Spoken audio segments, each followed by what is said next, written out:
Assalamu alaikum all. I hope that you are doing well and your Ramzan is going well as well. The reason for me to make this video today is to review one of the TEDx talks that is out there, and for some miraculous reasons, well, not as miraculous, I know why the TED talk is gaining so much popularity, especially among Muslims. And when I talk about Muslims, I'm particularly talking about Muslim women who are searching about hijab and what does the Quran really say about hijab. And this woman just comes up in the first search list of if you write this thing on YouTube, and this is astounding. So I just felt like reviewing that talk in light of all the factual flaws in the main argument of the speaker, in the hope that Muslim women do not fall for these kinds of arguments and just do their own research. I would just say that. So those of you who do not know, I am talking about Samina Ali's TED talk called "What Does the Quran Really Say About Hijab?" and we're just going to be reviewing that. So I really hope that Allah gives me the courage and the right words to talk about this talk. I have already written a detailed post on this topic, and it has reached many people, but I just felt like that every now and then I see new Muslim women finding about this talk, and uh, the popularity of this speaker goes up. So I just wanted to make this video so that the message can reach more people. So let's start. Okay, so before putting forward my argument, I would want to show you all the translation of the 59th ayah of Surah Al-Ahzab, that is the 33rd Surah of Quran, where she is, the main argument of her whole talk is basically coming from this translation which she is doing. So I think it's very important that you all should watch what she is saying in her own words. O prophet, it reads, tell your wives, your daughters, and the women of the believers to draw upon themselves their garments. This is better, so that they not be known and molested. Basically, the verse advises. Okay, so let me reiterate it again what her translation is of the ayah. So she says, O prophet, tell your wives, your daughters, and the women of believers to draw upon themselves their garments so that they must not be known, so that they would not be molested. So this is what her translation is. Now I would really want you all to just open a mushaf online, or just open the Quran that is in front of you in physical copy. Like just please do a bit of this exercise with me, where I would really want you all to open Surah Al-Ahzab, the 33rd Surah of Quran, and go to the 59th ayah, that is this ayah, Ya ayyuhan nabi kulli azwajik wa banatik. So please do this favor. Okay, so I just wanted to show you guys what is the ayah on my phone, and you can check from other resources as well. So I will first read the Arabic of the ayah. Bismillahirrahmanirrahim.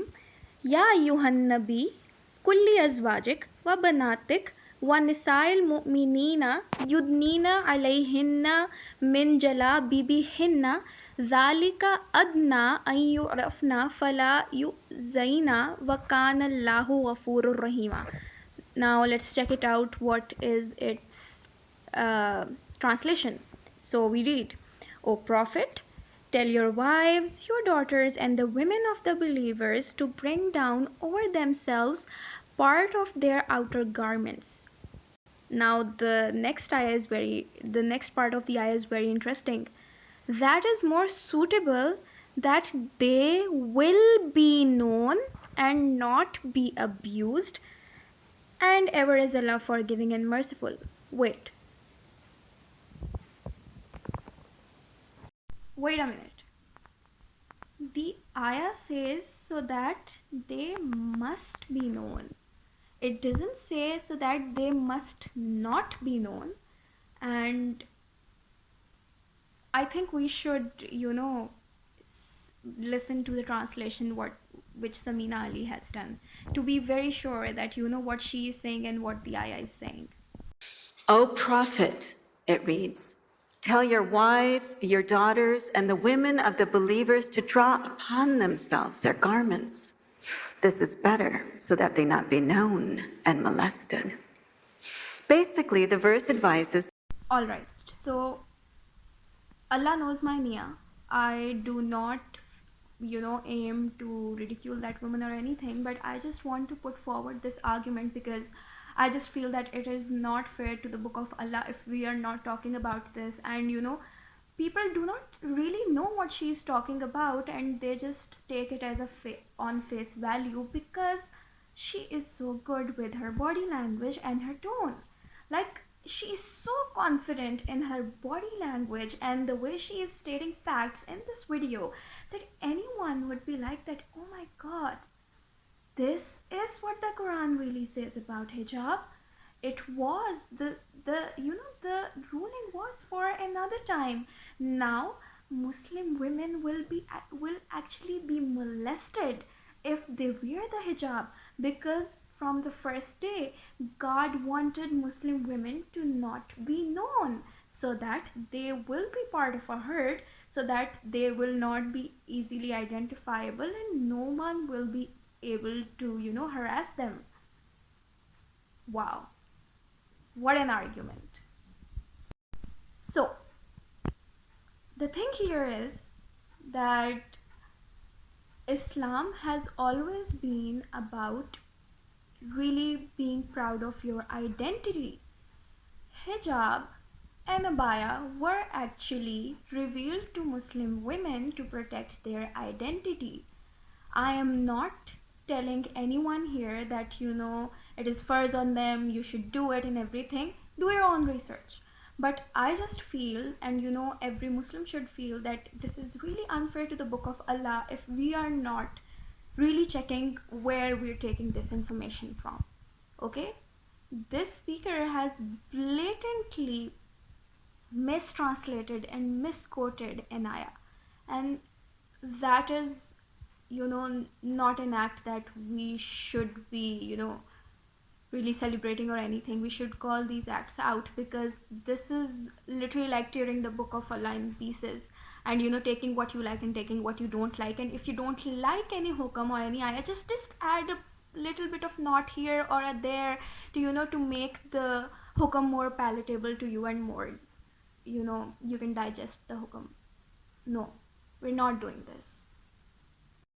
There are other factual flaws in her arguments as well, but I just felt like the one that was worthy of really calling out was this piece, because this is where her whole strawman's argument starts, that she just molds the ayah into what what suits to her, and then puts forward the whole argument. And I think this is where we need to call out people. And I just want to tell people out there that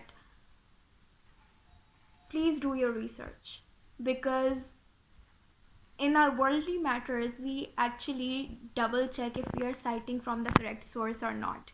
And sometimes I feel that religiously, when we take our knowledge, we just sometimes don't double check. Just one more thing. So I just wanted to tell you all that there are very valid reasons that Muslim women have, that questions like, does Allah think that other women are not dignified who do not cover, or the fact that Allah says that hijab and abaya will protect women from molestation, and this is such kind of a victim blaming, where the onus of protecting one's dignity is upon a woman and not on a man. This is not the case. I have someone actually asked me this question, one of my friends, on my Facebook post, and I actually replied to her question, and I feel that it answered her question to some extent. So if you are interested in knowing that background story of the of when this ayah was revealed and the context behind it, then I would be putting up a story on hijab, and it will be pinned to my highlights where I will be, putting that Facebook post and the comments so that you can view that.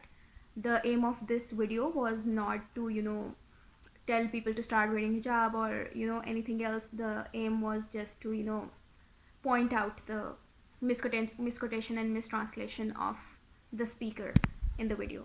So that's all. Jazakallah khair. Assalamu alaikum.